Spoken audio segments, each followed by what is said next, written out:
नमस्कार दोस्तों, मेरा नाम है अंकुर कुमार और आज मैं पेशवा बाजीराव बल्लाल के बारे में बात करने जा रहा हूं। मराठा साम्राज्य में वैसे तो कई महान छत्रपतियों, पेशवाओं और योद्धाओं ने जन्म लिया, पर इनमें से ही सबसे महान और सबसे बड़े पेशवा साबित हुए पेशवा बाजीराव बल्लाल। इन्होंने अपनी युद्ध नीति का इस्तेमाल करते हुए मराठा साम्राज्य को चरम पर पहुंचाया। पेशवा बाजीराव बल्लाल का जन्म 18 अगस्त 1700 में महाराष्ट्र राज्य के नासिक जिले के सिन्नार गांव में हुआ था। इनके पिता का नाम बालाजी बाजीराव और इनकी माता का नाम राधाबाई बर्वे था। इन्होंने 17 अप्रैल 1720 से लेकर 28 अप्रैल 1740 तक मराठा साम्राज्य के पेशवा का कार्यभार संभाला। इन्हें बाजीराव बल्लाल भी कहा जाता था। इनके 5 बेटे थे, जिनका नाम है बालाजी बाजीराव, रामचंद्र राव, शमशेर बहादुर, रघुनाथ राव और जनार्दन राव। इनका एक भाई और 2 बहनें भी थी। इनके भाई का नाम चीमाजी अप्पा और इनकी बहनों का नाम भीवबाई जोशी और अनुबाई घोरपड़े था। इनका एक भतीजा भी था जो चीमाजी का बेटा था, उसका नाम सदाशिव राव था। पेशवा बाजीराव बल्लाल को छत्रपति शाहू जी महाराज के शासन के दौरान ही छत्रपति शाहू जी महाराज ने ही मराठा साम्राज्य का 8वां पेशवा घोषित किया।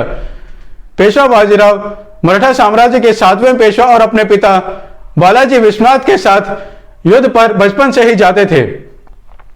यह अपने पिता की मृत्यु तक युद्ध कला, युद्ध नीति, राजनीति, पढ़ने लिखने और संस्कृत भाषा में पारंगत हो चुके थे। इनके पिता की मृत्यु 12 अप्रैल 1720 को हुई थी। पेशवा बाजीराव को छत्रपति शाहू जी महाराज के शासन के दौरान ही मराठा साम्राज्य का पेशवा घोषित किया गया था और इनका पूरा नाम पंत प्रधान श्रीमंत पेशवा बाजीराव बल्लाल बालाजी भट्ट था। इनका कद 6 फीट और 0.06 इंच था। पेशवा बाजीराव बचपन से ही छत्रपति शिवाजी और महान योद्धा संताजी घोरपड़े के जीवन की कहानियां सुनते हुए बड़े हुए थे और इन्हीं की तरह महान योद्धा बनना चाहते थे। पेशवा बाजीराव ने पेशवा बनते ही सबसे पहले पवार भाइयों और फतेह सिंह भोसले को मराठा सेना का सेनापति, मल्हार राव को इंदौर का सूबेदार और राणोजी शिंदे को मराठा सेना का कमांडर घोषित किया। कई मराठा के वरिष्ठ अधिकारी पेशवा बाजीराव के खिलाफ भी थे, जिन्हें नजरअंदाज किया गया। अनंतराव सुमंत, श्रीपद राव पंत प्रतिनिधि, खांडेराव दाभाडे, कान्होजी भोसले और नरोराम मंत्री जैसे अधिकारियों ने विद्रोह जताने की कोशिश की। ये सभी मराठा साम्राज्य के वरिष्ठ अधिकारी थे, पर पेशवा बाजीराव बल्लाल ने सभी मराठा अधिकारियों को कोई मौका नहीं दिया और मराठा साम्राज्य के सबसे बड़े पेशवा आगे चलकर साबित हुए। पेशवा बाजीराव बल्लाल ने हैदराबाद के निजाम से 4 जनवरी 1721 को मराठों को कर वसूलने की मंजूरी देने पर बातचीत की। निजाम उल मुल्क आसफ जाह प्रथम ने पेशवा बाजीराव को मंजूरी नहीं दी और इसके 2 सालों के बाद 1723 में मुगल बादशाह मोहम्मद शाह रंगीला ने निजाम उल मुल्क आसफ जाह प्रथम की बढ़ती लोकप्रियता के कारण अपने सेनापति मुबारिज खान के नेतृत्व में एक बड़ी मुगल सेना हैदराबाद भेजी और निजाम के पास यह संदेशा भिजवाया कि उसे अब अवध स्थानांतरित हो जाना चाहिए और वहां का कार्यभार संभालना चाहिए। जिसके बाद हैदराबाद के निजाम ने मुगल बादशाह का यह प्रस्ताव ठुकरा दिया और जल्द ही युद्ध के लिए तैयार हो गया। और इस युद्ध में पेशवा बाजीराव बल्लाल ने अपनी मराठा सेना के साथ निजाम उल मुल्क का साथ दिया और इस युद्ध को सगर खेरदा के युद्ध के नाम से जाना गया। यह आधुनिक महाराष्ट्र के बुल्ढाना जिले में लड़ा गया और यह 11 से 13 अक्टूबर तक लड़ा गया। यह युद्ध निजाम उल मुल्क के पक्ष में रहा और इस युद्ध के जीतने पर मुगल बादशाह मोहम्मद शाह रंगीला ने निजाम को स्वतंत्र घोषित किया और उसे आसफ जाह की उपाधि से इस युद्ध के बाद ही नवाजा गया। और इस युद्ध के जीत की खुशी में निजाम आसफ जाह प्रथम ने 7000 लोगों की मनसबदारी पेशवा बाजीराव को प्रदान की। इसके अलावा उसने कई हाथी, घोड़े और एक बाघ बाजीराव को उपहार के रूप में दिया। और इसके बाद निजाम और मराठों के बीच बहुत ज्यादा लंबे समय तक नहीं बनी और निजाम ने अपनी सेना भेजकर मराठा सेना को कर वसूलने की मंजूरी नहीं देते हुए वहां से हटवा दिया। उस वक्त मराठा सेना को आपसी फूट के कारण पीछे हटना पड़ा, लेकिन बहुत जल्द ही मराठों ने जवाबी हमला शुरू किया और मल्हारराव होलकर, पवार भाइयों और राणोजी शिंदे के नेतृत्व में मराठा सेना ने कई निजाम के क्षेत्रों को बर्बाद करते हुए उनके कस्बों और गांवों को बर्बाद कर दिया और निजाम की सेना को भी बर्बाद कर दिया। पेशवा बाजीराव ने भी अलग से मराठा सेना का नेतृत्व करते हुए कई गांवों और कस्बों को बर्बाद किया और खानदेश से 14 फरवरी 1728 को होते हुए खानदेश के बेतवाड़ में डेरा डाला। खानदेश आज के महाराष्ट्र और गुजरात का क्षेत्र है। जब निजाम को पेशवा बाजीराव के उसके क्षेत्र तबाह करने के बारे में पता चला तो उसने अपनी बड़ी सेना के साथ कई घोड़े, हाथियों और तोपों के साथ गोदावरी नदी के दक्षिण की ओर डेरा डाला और मराठा सेना के सामने युद्ध के लिए तैयार हो गया। इस युद्ध को पालखेड़ के युद्ध के नाम से जाना गया और यह युद्ध आज के महाराष्ट्र राज्य के औरंगाबाद जिले के वैजापुर गांव में लड़ा गया और इस युद्ध में मराठा सेना ने निजाम की सेना को पूरी तरह से घेर लिया, जिसके कारण निजाम को कोई बाहरी समर्थन नहीं मिला और निजाम ने जल्दी ही आत्मसमर्पण कर दिया, जिसके बाद मराठा ये युद्ध जीत गए और इसके परिणाम स्वरूप एक संधि पर हस्ताक्षर किया गया। इस संधि को 6 मार्च 1728 को हस्ताक्षर किया गया। इस संधि को मूंगी पैटर्न की संधि के नाम से जाना गया। इस संधि के परिणाम स्वरूप छत्रपति शाहू जी को निजाम ने एकमात्र मराठा छत्रपति के रूप में मंजूरी दी। मराठों को कर वसूलने और सत देशमुखी वसूलने की मंजूरी दी गई। मराठों को कर्नाटक क्षेत्रों में दोबारा कर वसूलने की मंजूरी दी गई।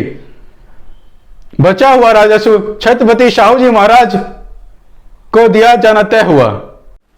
पेशवा बाजीराव बल्लाल ने इसके बाद अपना ध्यान मालवा की ओर केंद्रित किया और अक्टूबर 1728 को उसने अपनी सेना की एक टुकड़ी को चीमाजी अप्पा को दिया।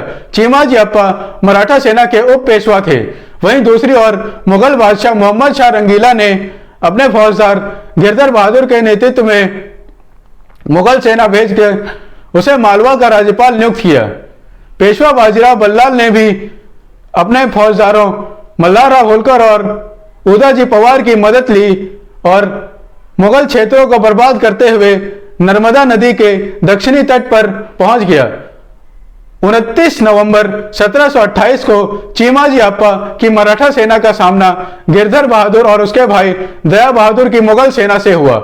यह युद्ध आज के मध्य प्रदेश के धार जिले के मांडू क्षेत्र में हुआ। इसे मांडवगढ़ भी कहा जाता है।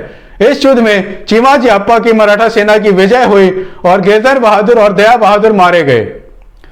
मराठा शिविरों, संपत्ति, 18 हाथी, घोड़ों और ड्रम आदि को लूट लिया गया और मराठों ने मालवा सहित मध्य भारत के बड़े क्षेत्र पर कब्जा कर लिया। पेशवा बाजीराव बल्लाल चीमाजी को युद्ध में छोड़कर छत्रसाल का दौरा करने निकल पड़े थे। बाजीराव को चीमाजी ने जीत का संदेशा भिजवाया तो बाजीराव बीच से ही मालवा वापस लौटे और चीमाजी अप्पा को उन्होंने उज्जैन का हाल जानने के लिए भेजा। इधर बाजीराव मालवा का कार्यभार संभालने में व्यस्त हो गए। उधर राजा छत्रसाल पर मोहम्मद खान बंगश ने 1,20,000 की मुगल सेना के साथ हमला कर दिया। राजा छत्रसाल के पास उस समय 45,000 की सेना थी। उन्होंने अपने आप को मोहम्मद खान बंगश की सेना से लड़ने में असक्षम पाया और पेशवा बाजीराव को अपनी जान बचाने का संदेशा भिजवाया। पेशवा बाजीराव को जल्द ही संदेशा मिला और उन्होंने 25,000 की घुड़सवार सेना के साथ बुंदेलखंड की ओर प्रस्थान किया। वे जल्दी ही बुंदेलखंड पहुंच गए और यह युद्ध जैतपुर के युद्ध के नाम से जाना गया और मार्च 1729 को लड़ा गया। इस युद्ध में पेशवा बाजीराव की मराठा सेना ने तेजी से लड़ते हुए मोहम्मद खान बंगश की सेना को हरा दिया और उन्हें हर क्षेत्र में हरा दिया, जिसके बाद राजा छत्रसाल ने पुरस्कार के रूप में अपनी मुस्लिम पत्नी से जन्मी बेटी मस्तानी की शादी 1729 में पेशवा बाजीराव बल्लाल से करवाई। इसके अलावा 2 सालों के बाद बुंदेलखंड का 1/3 हिस्सा पेशवा बाजीराव के संरक्षण में राजा छत्रसाल ने मराठों को उपहार के रूप में दिया। पेशवा बाजीराव बल्लाल ने इसके बाद अपना ध्यान गुजरात की ओर केंद्रित किया। यहां का फौजदार सरबुलंद खान था। पेशवा बाजीराव ने सरबुलंद खान से कर वसूलने की मंजूरी मांगने पर बातचीत की। सरबुलंद खान ने तुरंत मंजूरी दे दी, पर कुछ मराठा अधिकारियों को यह दोस्ती मुगल फौजदार से पसंद नहीं आई और दामाजी जादव गायकवाड़ और मराठा सेना के commander in chief Trimbakrao Dabhade ने विद्रोह कर दिया और पेशवा के खिलाफ 40,000 की मराठा सेना को खड़ा कर दिया। पेशवा बाजीराव को जब यह बात पता चली तो उन्होंने 25,000 की घुड़सवार सेना के साथ गुजरात क्षेत्र के वडोदरा जिले के दबोजी क्षेत्र में पहुंच गए और यहां चीमाजी अप्पा पहले से ही मौजूद थे। पेशवा बाजीराव के खिलाफ इस युद्ध में त्र्यंबकराव दाभाडे और शंभोजी द्वितीय की मराठा सेना थी। इस युद्ध में त्र्यंबकराव दाभाडे की गोली लगने के कारण मृत्यु हो गई और पेशवा बाजीराव बल्लाल की मराठा सेना की इस युद्ध में विजय हुई, जिसके बाद विद्रोही मराठा अधिकारियों सैनिकों को खत्म कर दिया गया और पेशवा बाजीराव बल्लाल ने भी और 3-4 सालों में मुगल फौजदार और गवर्नर सरबुलंद खान को भी गुजरात क्षेत्र से बाहर कर दिया। और इसी बीच पेशवा बाजीराव बल्लाल ने 10 जनवरी 1730 में अपनी राजधानी पुणे में शनिवारवाड़ा किले के निर्माण का कार्य शुरू करवाया। शनिवारवाड़ा किले के निर्माण का कार्य तेजी से चला और इसका कार्य 22 जनवरी 1732 में पूरा हो गया। शनिवारवाड़ा किले के निर्माण में 16,110 रुपये का खर्च लगा, जो कि उस वक्त एक बहुत बड़ी धनराशि थी। शनिवारवाड़ा किला मुख्य रूप से पेशवाओं का निवास स्थान कहलाया। 1828 में अंग्रेजों ने शनिवारवाड़ा किले को काफी नुकसान पहुंचाया और इसे काफी हद तक बर्बाद कर दिया। पेशवा बाजीराव बल्लाल ने इसके बाद 1733 से लेकर 1736 के बीच अपना ध्यान मुरुड जंजीरा किले की ओर किया। मुरुड जंजीरा महाराष्ट्र के रायगढ़ जिले का समुद्री किला है। पेशवा बाजीराव ने नौसेना अधिकारी कान्होजी आंग्रे के बेटे शेखोजी आंग्रे को मुरुड जंजीरा किले पर हमला करने के लिए कहा। शेखोजी आंग्रे ने सिद्दीज के क्षेत्र पर हमला करते हुए, सिद्दीज मुरुड जंजीरा किले के किलेदार थे। शेखोजी आंग्रे ने कोंकण क्षेत्र, जो कि सिद्दीज का क्षेत्र था, पर हमला करते हुए उन पर कब्जा कर लिया और अंत में मुरुड जंजीरा किले को घेर लिया। पर शेखोजी आंग्रे की दुर्भाग्यवश मुरुड जंजीरा किले पर हमले में मृत्यु हो गई, जिसके बाद मराठा सैनिकों को पीछे हटना पड़ा। लेकिन सिद्धियों ने 1736 तक दोबारा अपने हारे हुए क्षेत्र को वापस जीत लिया और महाराष्ट्र राज्य के रेवास बंदरगाह पर 1500 सिपाही के साथ आराम करने लगे। जिसके बाद पेशवा बाजीराव बल्लाल के आदेश पर उप पेशवा चीमाजी अप्पा ने मराठा सैनिकों के साथ रेवास बंदरगाह पर सिद्धियों पर हमला कर दिया। इस युद्ध में पेशवा बाजीराव बल्लाल के भाई चीमाजी अप्पा की मराठा सेना ने सिद्धियों के नेता सिद्धि सच सहित 1500 सिद्धि सैनिकों को मार गिराया और 800 मराठा सैनिक भी मारे गए। जिसके बाद चीमाजी अप्पा की मराठा सेना की इस युद्ध में जीत हुई और सिद्धियों को शांति संधि पर हस्ताक्षर करने पड़े। इस संधि के हिसाब से सिद्धियों को मुरुड जंजीरा, गोवलकोट और अंजनवेल किले तक ही सीमित रहना पड़ता। यह संधि 25 सितंबर 1736 को हस्ताक्षर की गई। पेशवा बाजीराव बल्लाल ने इसके बाद राजपूताना का दौरा भी किया। यहां पर उन्होंने अपनी पत्नी काशीबाई को भी साथ लिया। राजपूतों से कर वसूलने के इरादे से पेशवा ने सबसे पहले मेवाड़ रियासत में प्रवेश किया। मेवाड़ राणा जगत सिंह ने पेशवा के स्वागत की तैयारियां यहां पर की हुई थी। मेवाड़ राणा ने पेशवा को जग मंदिर महल का निमंत्रण दिया और नाथ द्वार का भी दौरा किया। यहां पर कुछ राजनीतिक मामलों को सुलझाने के बाद पेशवा ने जयपुर की ओर प्रस्थान किया। जयपुर महाराजा जय सिंह ने भी पेशवा के स्वागत की तैयारियां किशनगढ़ में की हुई थी। लंबी बातचीत का राजपूतों के साथ कोई परिणाम नहीं निकला, जिसके बाद मुगल बादशाह ने भी पेशवा के प्रस्ताव पर नामंजूरी जताई, जिसके बाद दिल्ली पर हमला करने के इरादे से पेशवा पहले दक्कन लौटे। 12 नवंबर 1736 को पेशवा ने 50,000 की मराठा सेना के साथ दिल्ली की ओर प्रस्थान किया और इस हमले में विठोल जी बुले, पिलाजी जादव और सूबेदार मल्हार राव होलकर ने यमुना पार कई मुगल क्षेत्रों को लूटा और वहीं दूसरी ओर मुगल बादशाह ने सादत अली खान के नेतृत्व में 1,50,000 की मुगल सेना दी और मुगल क्षेत्रों का निरीक्षण करने के लिए भेजा।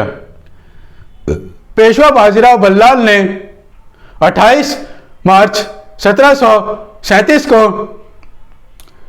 दिल्ली पर तालकटोरा स्टेडियम के पास मीर हसन खान कोका और सादत अली खान के नेतृत्व वाली मुगल सेना पर हमला कर दिया और इस युद्ध में पेशवा बाजीराव बल्लाल की मराठा सेना की जीत हुई। इस युद्ध में पेशवा बाजीराव बल्लाल के पास 26,000 घुड़सवार और सैनिक थे, लेकिन पेशवा बाजीराव बल्लाल ने कुछ समय बाद यहां से वापस लौटने का फैसला किया। पेशवा बाजीराव बल्लाल का सामना वापस लौटते वक्त निजाम आसफ जाह प्रथम से हुआ। निजाम ने बताया कि वो अपनी सेना के साथ मुगल बादशाह की मदद करने के लिए दिल्ली जा रहा है। यह सुनते ही पेशवा बाजीराव बल्लाल ने कुछ ही समय में 80,000 की मराठा सेना जुटाई और निजाम आसफ जाह प्रथम के खिलाफ युद्ध करने के लिए तैयार हो गया। इस युद्ध में निजाम आसफ जाह प्रथम का साथ अवध के नवाब और भोपाल के नवाब ने दिया। इनके पास इस युद्ध में 120 बड़ी तोपें और 70,000 बंदूकबाज भी थे और इनका नेतृत्व इस युद्ध में यार मोहम्मद खान बहादुर, सादत अली खान प्रथम, सुल्तान मोहम्मद खान बहादुर और आसफ जाह प्रथम ने किया। और इतनी बड़ी सेना होने के बावजूद पेशवा बाजीराव बल्लाल ने यह युद्ध नवाब आसफ जाह प्रथम को बुरी तरह हराया। यह युद्ध आज के मध्य प्रदेश के भोपाल में लड़ा गया था और यह युद्ध 24 दिसंबर 1737 को लड़ा गया, जिसके परिणाम स्वरूप भोपाल की संधि पर हस्ताक्षर किए गए और इस संधि में मुगलों ने मराठों को 50 लाख रुपए का हर्जाना दिया और मालवा सहित मध्य भारत का बड़ा हिस्सा मराठों के अधीन बहुत लंबे समय के लिए आ गया। भोपाल की संधि पर 7 जनवरी 1738 को हस्ताक्षर किए गए थे। इसके बाद मराठों ने पुर्तगालियों के खिलाफ भी वसई में युद्ध छेड़ दिया, क्योंकि पुर्तगालियों ने मराठों को एक संधि के आधार पर सेल्सेट द्वीप पर कारखाना खोलने देने की मंजूरी देने से इनकार कर दिया था और उल्टा कई मराठा क्षेत्रों को हथिया लिया था। जिसके बाद 17 फरवरी 1739 से लेकर 16 मई 1739 तक मराठों ने पुर्तगालियों के खिलाफ युद्ध छेड़े रखा।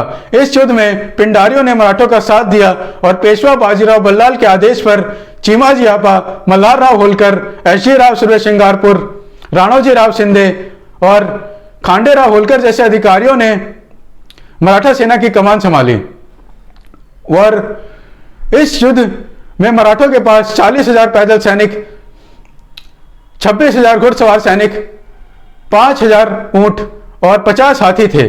तो 4,000 मराठी सैनिकों को इस युद्ध में खदाने बिछाने का काम भी दिया गया। वहीं दूसरी ओर पुर्तगाली सैनिकों की कमान इस युद्ध में कैप्टन कैटेनो डिसूजा, परेरा कप्तान जॉर्ज जेवियर और पिंटो जनरल मार्टिनो दा सिल्वेरा जैसे अधिकारियों के हाथ में थी। इस युद्ध में मराठों ने पुर्तगालियों को हरा दिया और उनके 800 सिपाही मारे गए और काफी सैनिक घायल भी हुए। वहीं दूसरी ओर मराठों का भी काफी नुकसान हुआ और उनके 21,000 सिपाही मारे गए। लेकिन मराठों ने 23 मई 1739 को वसई में भगवा ध्वज लहरा दिया। वसई आज महाराष्ट्र के पालघर जिले का क्षेत्र है। पेशवा बाजीराव बल्लाल की मृत्यु 28 अप्रैल 1740 को लंबी थकान के बाद बुखार लगने के कारण हुई थी, जिसके बाद नर्मदा नदी के तट पर इनका अंतिम संस्कार कर दिया गया। इनके सबसे बड़े बेटे और मराठा सेना के अगले छत्रपति बालाजी बाजीराव, जिन्हें नाना साहेब भी कहा जाता था, ने मराठा अधिकारी राणोजी शिंदे को कहकर पेशवा बाजीराव की छतरी उनके स्मारक के रूप में बनवाने का आदेश दिया। राणोजी शिंदे ने यह छतरी बनवाई। यह आज धर्मशाला से घिरा हुआ है, जिसके परिसर में रामेश्वर मंदिर और नीलकंठेश्वर महादेव मंदिर भी बनाए गए हैं। इसके अलावा पेशवा बाजीराव के ऊपर कई टीवी सीरियल और फिल्में भी बनवाई गई हैं। पेशवा बाजीराव नामक 2017 में सोनी टीवी पर एक सीरियल प्रसारित किया गया। यह सीरियल उस वक्त बहुत चला था। 2015 में बाजीराव मस्तानी नामक एक फिल्म भी बनाई गई। यह फिल्म भी काफी लोगों को पसंद आई। इस फिल्म में रणवीर सिंह और दीपिका पादुकोण ने काम किया। इसके अलावा 1955 में भी मस्तानी नामक एक फिल्म बनाई गई, जिसमें पेशवा बाजीराव बल्लाल के जीवन की कहानियों को दिखाया गया है। पेशवा बाजीराव के ऊपर इतिहासकार केएम पणिक्कर ने कहा है कि अगर छत्रपति शिवाजी मराठा साम्राज्य के संस्थापक थे, तो पेशवा बाजीराव बल्लाल ये कह सकते थे कि वे ही हैं जिन्होंने मराठा साम्राज्य को बिखरने से बचाया और उसे एक साम्राज्य में बदलकर इसके चरम पर पहुंचाया। हाँ तो दोस्तों, आपको आज का वीडियो कैसा लगा हमें नीचे कमेंट्स में जरूर बताएं। और अगर आपको आज का वीडियो अच्छा लगा हो, जैसे कि हमें उम्मीद है, तो प्लीज इस वीडियो को लाइक, शेयर और सब्सक्राइब जरूर कर दें। और हाँ, नोटिफिकेशन बेल भी जरूर दबा दें, ताकि आपको आगे आने वाले वीडियो के अपडेट्स ऐसे ही मिलते रहें। धन्यवाद दोस्तों, अपना ख्याल रखें, अपने परिवार का ख्याल रखें। धन्यवाद।